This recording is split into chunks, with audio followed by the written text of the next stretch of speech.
a malignant lesion, which is, let's say, 1 centimeter, 2 centimeters. I know I drew a circle. Okay, let's say this is our lesion. Okay. As physicians, you know you don't just cut exactly around the lesion and remove that.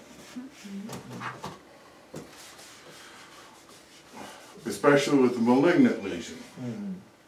With the malignant lesion, you want to put a margin on it to make sure that you've got everything.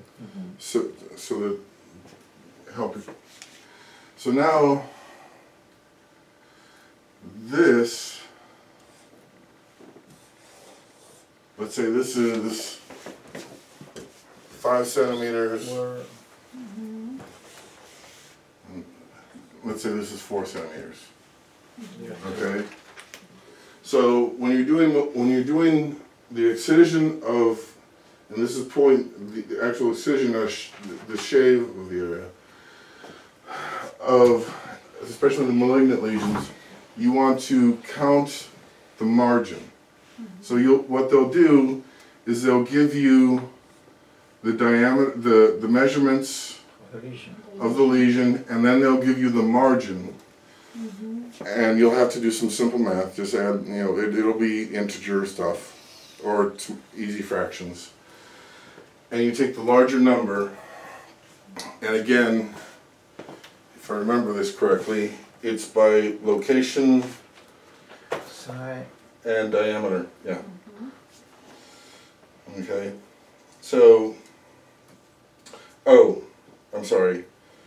It's by location, size, and number. But it's also.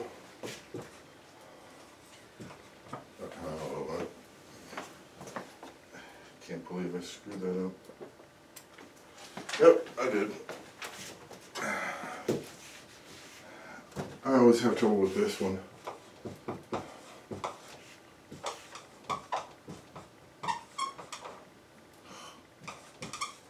hope I got that right. I probably didn't. Okay. Hey, I thought so.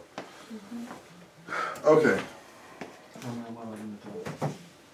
So you have. So for lesion excision, there are 3 things to really watch for. The nature of the lesion, the size, including the margins, and location. That's the total of that information gives you the code you need to use. Okay, so Location. Benign Benign or malignant? Oh, para la cotizar. Cuando te lo dicen aquí, le dices benign, o simplemente lo ponen arriba. O subraya. Un subraya, por ejemplo, todas las que son benignas no tienen subrayadas. Cuando voy a maligno, Bien separado. sí, Bien separado. So does the excision make sense to everybody? yeah. Okay. Like I was saying, your medical knowledge and being able to picture the actual procedure, and probably having done the actual procedure yourselves, maybe in med school or beyond, it's you can picture this stuff. I've got to match word to word. So you can read the code description and go, oh, I get this. Whereas I'm just kind of matching words and kind of picturing. So, let's jump ahead to code. Wait, this is important. Oops, sorry.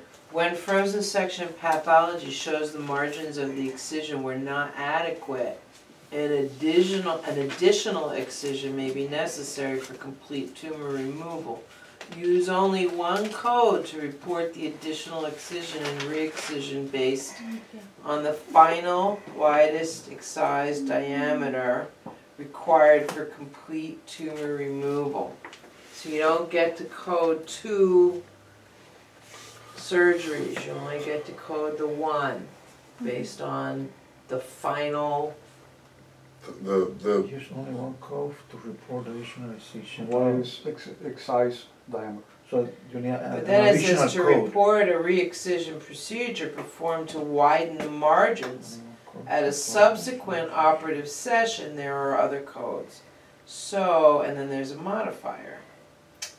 So there is a, you can go back in on another day or at another time later in the day. So you have a frozen section, it comes while you're there. If you get the frozen section and you have to make the margins wider, you get the one code. If the patient leaves the room, goes back to their room, the frozen section comes back, you gotta take them back, you get the other code. That's how I'm Right. You have the, understanding that. But- you have the modifier? but Yes, yeah, 58. 58, okay. yeah, but remember what is 58? I don't remember that. I have to look it up. 58, okay, wait a 58. minute. 58 The for... stage of related procedure. Stage research. procedure, Stage. yeah. Yeah. Okay, so stage procedure. So if you want to use that other code, you've got to have the language for 58. So you get it back. You then have to put in language establishing that this was a decision-making process to stage out the next one. Okay. Sorry.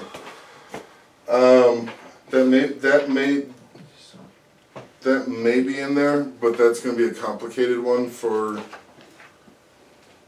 that. Usually the excision removals or what they will tend to do for excision removals to make them complicated is they will have several lesions on a body on either related or unrelated body parts according to code. And like I said, next time we'll talk about modifying all this so that we can use multiple codes. Right now I just want to try and get through some of these codes because I know I've taken a long time explaining different concepts. So what they'll do to complicate that is, like I said, they'll have, because this is location based, they'll have the same day excisions in different areas of the body. So that you then have to go, okay, this lesion's here, this lesion's here, this lesion's here, and then also with closure, we'll get into that later. But so nails are pretty straightforward. You've got trimming of non-dystrophic nails, debridement of nails. Again, code choice on this is based on number. Avulsion of nail plates, along with the add-on for that. These codes, I mean, if you saw a description of them, I don't think you would have any problem matching the description to what's in this book. So I'm just kind of blowing through it. Next up is the excision of a assist. So, okay.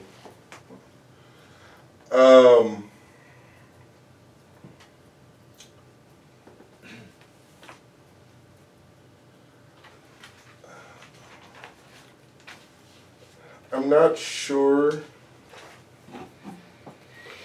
I've never seen the first under integumentary under introduction. You've got injection code 11900, injection intralesional up to 7, including up to and including 7 lesions or more than, and then the next one is more than 7 lesions. 11900, page 74. 74. I have no idea what that would be used for, but it's there. To add, including 7 lesions. So introduction is obviously they've got tattooing, you've got stuff for collagen injections, and that's based on the CCs. Okay, Lo que hacen para esteroides. This is all plastic surgery? yeah, pretty much. Esto sería eso.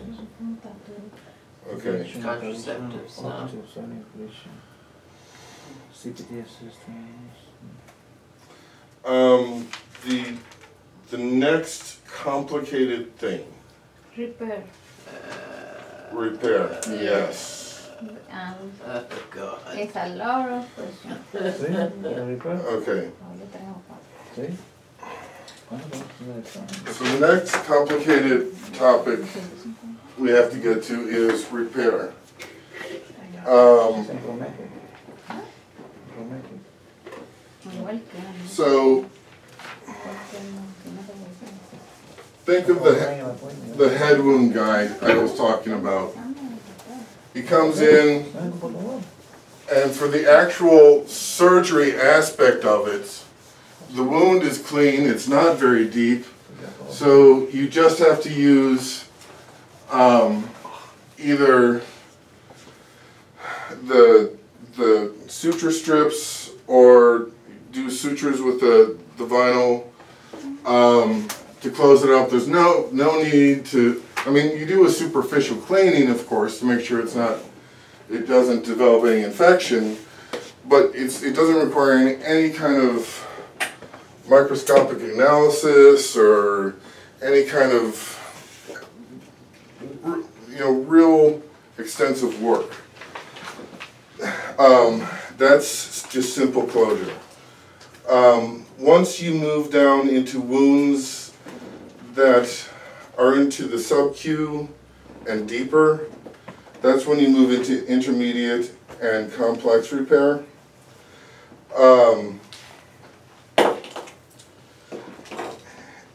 The intermediate is, the way they explain it is layered closure, and I never really understood what a layered closure was.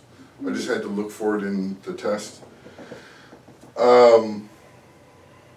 So the question would say epidermal or dermal, so you would know? Yeah. Just epidermal dermal is simple repair. And Subcutaneous. the other part to that is that it can be a single layer, but it requires extensive cleaning. Let's say someone was not very bright, they went drinking, got so drunk that either they or someone slit their wrist. They slipped on the lawn of a nursing home that evening and went to the hospital the next day after having their wrist wrapped in a bar rag for the evening. Such a person would need extensive cleaning of the wound. And so that would be more of an intermediate closure because of the extensive nature of the cleaning. The complex repair is for, obviously you're going into muscle and nerve damage, and you have to really do kind of a complex examination to make sure you're getting potentially everything.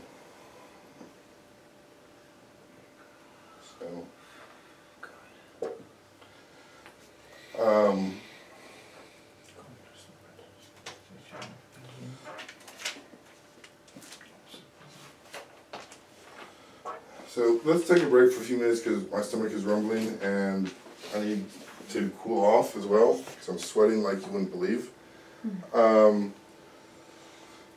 Take like 5 and get a drink and I'll be right back.